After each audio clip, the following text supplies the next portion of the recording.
선생님, 안녕하세요. 거리는 우리가 먼 지역에 살고 있지만 마음만은 가까이에서 선생님들의 합격을 기원하는 모모동의 심원장입니다. 우리 시험 오기 전까지 제가 계속 문제들 위주로 봐드린다고 했잖아요. 그래서 오늘도 콕 찍어요 문제, 쪽 찍기 문제 11번째 파트, 그 중에서도 신체활동 지원, 휠체어, 그리고 복지연구 파트 가져와 봤습니다. 선생님들의 구독과 좋아요, 알람 먼저 부탁드리고요. 자, 문제로 들어가 보겠습니다. 17번 대상자를 들어올릴 때 요양보호사의 신체 정렬 유지로 옳은 것은 양발을 붙이고 선다. 2. 무게중심을 아래에 둔다. 3. 등을 구부리고 무릎을 곱게 편다. 4. 대상자로부터 멀리 선다. 5. 작은 근육을 사용하도록 한다. 자, 정답은요. 네, 정답은 2번 무게중심을 아래에 둔답니다. 우리가요, 어떤 무거운 짐을 들 때도요, 무게중심을 아래로 두면요, 훨씬 더 수월하게 무거운 짐들을 올릴 수가 있어요. 여기 왜 대상자들을 얘기할 때 우리가 무거운 짐을 이야기를 하느냐. 대상자들도 대부분의 몸무게가 우리 모두 거의 50kg가 넘잖아요. 그 무게를 우리가 지지해야 되니까 어떻게 해야 돼요? 우리의 무게중심을 아래에 둬야 되겠죠. 그래서 편안하게 대상자들을 옮길 수 있도록 우리도 근골격계 질환에 걸리지 않도록 해야 된다는 거죠. 1번은 왜 틀렸나 볼게요. 양발을 붙이고가 아니라요. 지지면을 넓게 해야 되기 때문에요. 양발을 넓게 선다. 안정성을 향상시켜주죠. 3번 등을 구부리고 무릎을 곱게 편다. 아니에요. 구부리면 헐이 나가죠. 등을 펴고 이것이 이제 척추 부상을 예방하는 방법 중에 하나겠다라는 거고요. 대상자로부터 멀리 서는 게 아니죠. 대상자로부터 가까이 서셔야 돼요. 역시나 이 양발을 넓게 한다와 동일하게 안전성 향상이죠. 마지막으로 작은 근육, 우리 소근육 운동은 뭐 잔잔한 운동을 할 때 필요로 하지 실제로 이렇게 어떻게 대상자를 옮기거나 무거운 짐을 들거나 할 때는 소근육을 쓰는 게 아니죠. 우리는 큰 대근육을 사용하죠. 그러니까 큰 근육을 사용하도록 해야 한답니다. 자, 이번 파트는 선생님들 아시다시피 콕 집어요 파트는 해설이 들어가는 파트잖아요. 문제만 궁금하신 분들은요, 기출문제 파트로 넘어가시고요. 자, 우리는 해설 한번 보도록 할게요. 체위 변경이나 이동 돕기가 나올 때는 항상 요양보호사의 자세를 이야기합니다. 요양보호사들은요, 허리와 가슴 사이의 높이, 배꼽 높이라 그러죠, 흔히. 배꼽 높이로 하고 몸 가까이에서 대상자를 보조하는 거예요. 이게 보세요, 선생님. 대상자로부터 멀리 떨어지면은 안정성이 떨어진다 그랬죠? 그러니까 이게 책에서는 몸 가까이에서 보조한다라는 말이 나오는 겁니다. 한 발은 다른 발보다 약간 앞에 놓아서요. 지지면을 넓힌다. 보세요. 양발을 붙이고가 아니죠. 한 발은 다른 발보다 약간 앞에 놓아서 지지면을 넓힌다. 지지면을 넓히는 게 우리가 올바른 요양보호사 선생님들의 신체 정렬 방법이라는 거죠. 다리, 몸통의 큰 근육 사용 앞에 문제 나왔었죠. 책에 나왔을 때는 이게 어디서 나왔지 싶으신데 이게 문제로 나오면 꼭 이렇게 나와요. 몇몇 분께서 저보고 책의 위치를 좀 알려달라고 하시는데요. 신체활동 지원 파트를 선생님들이 좀 찾아보시고요. 제가 이런 부분은 다 요약을 해서 드리다 보니까 여기도 있고 저기도 있고 책 페이지가 워낙 많이 있던 걸 줄여놨어요. 그래서 한 페이지에 어디다라고 말씀드리기는 조금 어려울 것 같아요. 자, 선생님들이 신체활동 지원 파트를 넘겨서 찾아보시면 됩니다. 양다리에 체중을 지지한 후 무릎을 굽히고 중심을 낮춘다. 앞에 볼게요. 앞에 어떻게 써요? 무릎을 곧게 편다? 예, 틀렸죠. 그쵸? 무릎을 굽히고 허리를 펴는 거예요. 왜? 척추 부상을 예방하기 위해서. 자, 갑작스러운 동작은 피하고 대상자 보조 후 적절한 휴식을 취한다. 이게 중요한데요. 우리가 선생님 순간적으로 힘을 내서 대상자들을 옮기는 건 사실상 선생님들한테 정말 몸이 안 좋으신 분들, 원래 선생님들 중에서 원래 내가 허리 디스크가 있었고 원래 어깨가 안 좋았던 그런 분들을 제외하고는요. 대상자들을 쉼기고 하는 데 있어서 정말 우리에게 갑작스럽게 어떤 문제를 주지는 않아요. 근데 그 동작을요. 계속 반복되게 하고 또 쉼 없이 할 경우에는 그게 우리에게 무리를 줘요. 그래서요. 꼭 갑작스러운 동작은 피하셔야 되고요. 대상자 보조 후에는요. 아이고 이러면서 조금 선생님들도 쉬어주시는 게 좋겠죠. 그런데 대상자분들 앞에서 아이고 이러시면 안 돼요. 그거는 개인이 혼자서 조용히 내쉬는 소리입니다. 자, 18번. 침대에서 대상자를 옆으로 돌려 눕히는 방법으로 옳은 것은 1. 머리와 어깨를 지지하며 돌려 눕힌다. 2. 어깨와 엉덩이를 지지하며 돌려 눕힌다. 3. 엉덩이 쪽 팔과 다리를 동시에 들어 돌려 눕힌다. 4. 목과 허리를 지지하며 돌려 눕힌다. 5. 양쪽 팔을 들어 돌려 눕힌다. 자, 정답은요. 이게 어깨죠, 그쵸, 선생님? 자, 정답은요. 네, 정답은 2번. 어깨와 엉덩이를 지지하며 돌려 눕힌다가 정답이 되겠습니다. 침대에서 대상자를 옆으로 돌려 눕히는 방법에 대해서 물어봤어요. 이거 좀 자세하게 들어가 볼게요. 체위 변경 이동 돕기에서요. 침대 위에서 이동하는 얘기를 하는데요. 의식 상태와 상관없이 대상자에게 동작을 꼭 설명해야 돼요. 대상자가 와상 상태로 누워있다고 해서요. 그냥 가서 씩 뒤집고 이러면은 만일 대상자가 표현을 할 수 없는 의식 상태였을 수도 있잖아요. 그럼 얼마나 순간순간 당황하시겠어요. 그쵸? 그러니까 대상자에게는요. 그분의 의식 상태와 상관없이 꼭 땡땡땡 어르신, 제가 어르신 팔을 들겠습니다. 이렇게 얘기를 해주시고 꼭 동작을 취해 주셔야 돼요. 예를 들면 이런 거예요. 신생아들한테요. 지속적으로 대화를 하면서 신생아를 대한 아이와요. 그렇지 않고 내 마음대로 이렇게 탁탁 뒤집으면서 신생아를 대했을 때요. 아이의 정서적인 안정감이 다르다고 하잖아요. 그것처럼요. 우리 어르신들도요. 의식 상태에 따라서요. 동작을 상관없이 동작을 꼭 설명해 주셔야 됩니다. 움직일 수 있다면 스스로 움직이도록 지지하고요. 안색이 창백하거나 어지럽고 식은땀이 난다면요. 원래대로 눕게 하고요. 간호사 등에게 보고해야 돼요. 내가 대상자를 딱 옮기는데 어르신이 어지럽다고 그러고 막 식은땀이 나잖아요. 그러면 그냥 그대로 다시 눕게 하고요. 간호사 등에게 보고하셔야 됩니다. 와상 상태다. 이럴 때는요. 두 명이 동시에 양쪽에 서서요. 한 명은 어깨와 등 밑에, 다른 한 명은 둔부와 대퇴를 지지하셔야 돼요. 자, 우리 책에서는 뭐라고 나왔었죠? 문제에서는 침대에서 대상자를 옆으로 돌려 눕힐 때 어깨와 엉덩이를 지지하며 돌려 눕힌다가 정답인데요. 만일 이게요. 이 문제가 와상 상태인 대상자를 두 명이 동시에 옮기려고 할 때 한 명은 가로쳐놓고 어깨, 가로쳐놓고 등 이걸 안 보여주는 거예요. 가로 안에 들어가는 올바른 위치는 1 어깨 2 등, 1 어깨 2 대퇴 이런 식으로 해서 선생님들한테 헷갈리게 문제가 나올 수가 있어요. 얘를 물어보는 이 가운데를 물어보는 문제가 나올 수도 있습니다. 예전에 한번 나온 적도 있고요. 자, 대상자를 이동하려고 하는 쪽에 서서 상체 먼저 움직이고 그 다음에 하체를 움직여줍니다. 대상자를 내가 오른쪽으로 이동시키려고 한다면요. 나는 대상자의 오른쪽에 서 있는 거예요. 아시겠죠? 휠체어를 뒤로 이동시켜야 하는 경우 우리 이거 제가 기출문제 냈는데도 나왔던 문제인데요. 동일하게 휠체어 문제 할 때 한 번 더 보도록 할게요. 휠체어를 뒤로 이동시켜줘야 되는 경우는 무조건 뭐라 그랬죠? 내려올 때입니다. 1번 언덕 오르기, 2번 언덕 내려오기, 2번 언덕 오르기, 언덕 내려오기, 3번 문턱 내려오기, 언덕 내려오기, 4번 문턱 오르기, 언덕 오르기, 5번 문턱 내려오기, 언덕 오르기.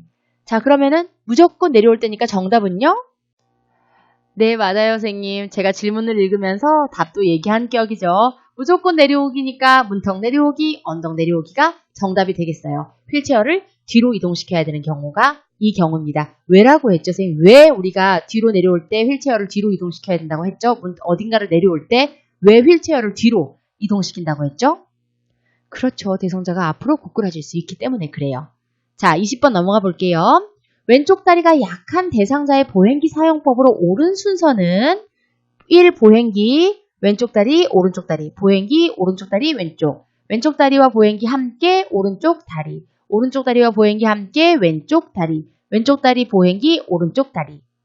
자, 왼쪽 다리가 약한 대상자의 보행기 사용법을 물어봤어요. 쉬워요, 이 부분은. 선생님들 저랑 풀면서 기억하셔야 될 것 같아요. 정답은 3번이에요. 왼쪽 다리가 약한 대상자, 약한 쪽을 어떻게 해요? 보행기와 같이 그 다음번에 다른 쪽 다리 이렇게 되는 거죠. 자, 요거 저랑 같이 수업할 때 이동돕기 수업 찾아보세요. 보행기 관련돼서 얘기가 나옵니다. 이동돕기 보시면요. 성인용 보행기는요. 팔꿈치가 약 90도 이거 숫자 나오는 문제 한 번씩 나오고요. 자, 그리고 대상자의 둔부 높이로 성인용 보행기를 둔다라는 거죠. 양쪽 다리가 모두 약한 대상자는요.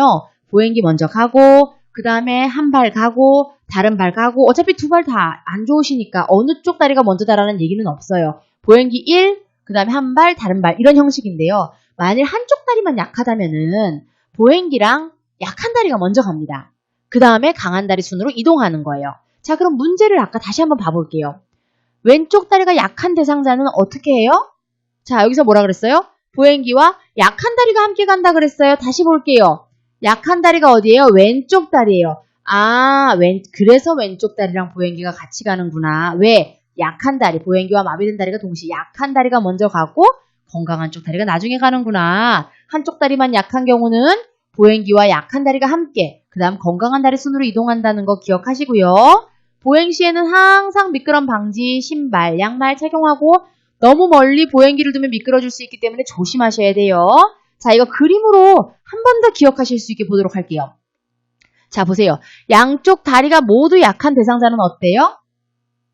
보행기 먼저 이동하고 어느 발이 나가든 상관없어요. 보행기 먼저 이동하고 한 발 나가고 그 다음 발 들어가고. 근데 만일 한쪽 다리만 약한 사람은 어때요? 그림에는 없지만 한쪽 다리만 약한 대상자는 어떻게 해요? 약한 다리와 보행기를 같이, 이게 만약 이쪽 다리가 약했다 그럼 이 다리와 보행기를 같이 움직이고 그 다음 나머지 다리 따라가야 된다는 거죠. 아시겠죠? 자, 팔꿈치 각도 30도가량 유지한다. 대상자의 둔부 높이 어디까지요? 이 성인용 휠체어가, 성인용 보행기가 대상자의 둔부 높이까지 온다. 요것도 같이 팁으로 알고 계시면 좋겠네요. 21번 배설물 처리 과정에서 감염 예방을 위해 옳은 것은 1. 옷에 묻은 피는 더운 물로 닦아낸다. 2. 사용한 소변줄은 물로 헹구어 재사용한다. 3. 배설물이 묻은 의류는 일반 세탁물과 함께 세탁한다. 4. 장갑을 사용한 경우 씻지 않는다 손을. 5. 배설물을 만질 때는 일회용 장갑을 착용한다. 자, 정답은요. 네, 정답은 당연히 5번이죠. 다른 거는 틀렸는데 이유를 한번 볼게요. 먼저 감염 예방을 위해서는 배설물을 만질 때는 꼭 일회용 장갑을 사용하고요. 일회용 장갑을 사용하더라도 배설물 처리가 다 끝나고 나면 손을 씻기라고 꼭 얘기를 했었어요. 그것도 잊지 마시는데요. 자, 나머지도 볼게요. 옷에 묻은 피는 더운 물로 닦는다? 아니죠. 피는 차가운 물로 닦는 게 우리가 기본적으로 알고 있는 상식입니다. 사용한 소변줄을 물로 헹구어 다시 사용한다? 아니에요. 사용한 소변줄은요, 재사용하지 않아요. 배설물이 묻은 의류는 일반 세탁물과 함께 세탁한다? 아니에요. 배설물이 묻은 의류는요, 단독 세탁, 따로 세탁을 해주셔야 됩니다. 장갑을 사용한 경우 손을 씻지 않는다? 여기 나왔네요. 그쵸? 손을 씻지 않는다가 아니에요. 배설물을 만질 때는 일회용 장갑 착용했지만 장갑을 사용한 경우에도 손을 꼭 씻어준다가 정답이 되겠습니다. 이것과 관련해서 손 씻기 혹은 감염 예방 관련돼서 조금만 공부해 볼게요. 감염 예방을 하기 위한 방법으로는요, 선생님들 다 알고 계시다시피 손 씻기 있고요. 분비물 처리하는 거 주의하셔야 되고 흡입물품 관리하는 거 요 세 가지가 꼭 나왔던 부분이에요. 자, 이거 좀 자세하게 보시면요. 흐르는 물에 충분한 양의 액체 비누를 묻혀서 씻어주는 거. 예전에는 비누로 씻는다 이런 것도 나왔었는데 요즘에는 이렇게 액체 비누를 묻혀서 씻는다가 정답이 됐더라고요. 그래서 이것도 한번 같이 눈으로 봐주시고요. 배설물을 만질 때는 반드시 장갑을 착용한다. 당연한 거죠. 그쵸? 배변이나 화장실 변기를 만졌다거나 혹은 화장실 변기 쪽을 사용했다던가 수도꼭지를 만졌을 때는 반드시 손을 씻어줍니다. 자, 다음 문제로 넘어갈게요. 다음 중 요양급여로 대여가 가능한 보조용구는 1. 이동변기와 간이변기, 안전손잡이와 자세변환용구, 욕창예방 매트리스, 4. 욕창예방 방석, 5. 미끄럼 방지 용품. 자, 정답은요. 네, 정답은 3번이에요. 욕창 예방 매트리스. 욕창 예방 매트리스는요, 대여도 되고 구매도 되는 항목으로 변경된 독특한 복지용구입니다. 다른 애들은 지금 나오는 애들은 다 구매인데요. 얘네들이 과연 몇 년씩 이 내구년한이 있는지 한번 살펴볼게요. 대여 같은 경우에요. 내가 만일 전동 침대를 10년 정도 사용했잖아요. 그러면요, 선생님들이 지금 사용하고 계신 복지용구 센터에서 이 전동 침대를 다시 다른 내구년한이 남은 침대로 변경해줘야 될 의무가 있어요. 왜? 전동 침대는 10년이 내구년한이니까. 수동 침대 같은 경우도 10년 똑같아요. 경사로 8년, 수동 휠체어 5년, 이동 욕조 5년, 목욕 리프트 3년, 배외 감지기 5년 이런 식으로 이 각각 제품들마다 내군 연한이라는 게 있고요. 이 기간 동안에 사용하고 이 기간 이후에는 폐기 처리됩니다. 자, 대여 및 구매는 얘 하나밖에 없어요. 그러니까 문제가 사실 얘가 굉장히 많이 나왔었고요.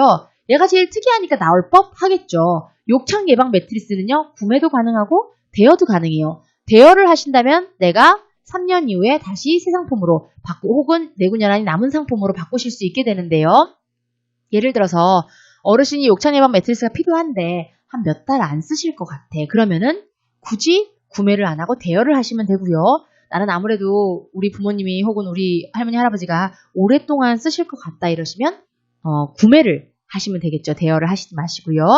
자, 그 다음 또 구매 물품 중에 일반적으로 이동변기라든지 목욕 의자라든지 성인용 보행기라든지 이런 애들은 5년이고요. 그러니까 5년 이내에는 목욕 의자를 또 살 수가 없는 거예요. 내가 또 사고 싶어도요. 지팡이라든지 욕창 예방 방석이라든지 이런 애들은 2년, 3년이고요. 근데 예를 들어서 내가 지팡이를 2년이 되기 전에 이미 망가질 만큼 다 써버렸어요. 그랬다면요. 그건 또 사진을 첨부해서 또 복지연구 또 추가 신청서라는 게 또 있어요. 그래서 그거를 하시면 되는데 이게 어떻게 해서 사용할 수 없게 됐다라는 걸 증빙을 하시고 그리고 건보공단에서 또 확인을 한 다음에야 구매가 가능하게 됩니다. 아예 방법이 없는 건 아니에요. 그런데 내군연한이라는 게 있기 때문에 그냥 일반적으로 우리가 구매할 수 있는 상황과는 확실히 다르다는 것 정도는 선생님이 기억하세요. 안전 손잡이랑 미끄럼 방지 용품이나 간이병기, 자세 변환 연구, 요실금 팬티 이런 애들은요. 어떤 애들이냐면요. 얘네들은 매년 구매가 가능해요. 매년 각자 개수가 다르지만요. 매년 구매가 가능해서 내가 올해 미끄럼 방지 용품을 샀다고 해도요. 내년에 또 사실 수가 있어요. 자, 그래서 지금 이 콕 집어요 문제는요. 선생님들이 제 시험 문제, 기출 문제를 중심으로 보면서 강의를 좀 더 들을 수 있는 그런 파트예요. 선생님 오늘도요. 지루하실 수 있었겠지만 영상 끝까지 들어주셔서 너무너무 감사드리고요. 저는 또 선생님들하고 파트별 12번째 쪽집게 문제 들고 다음번에 또 찾아뵙도록 하겠습니다. 선생님 모두 수고하셨습니다. 지금까지 합천에서 모모동 심원장이었습니다.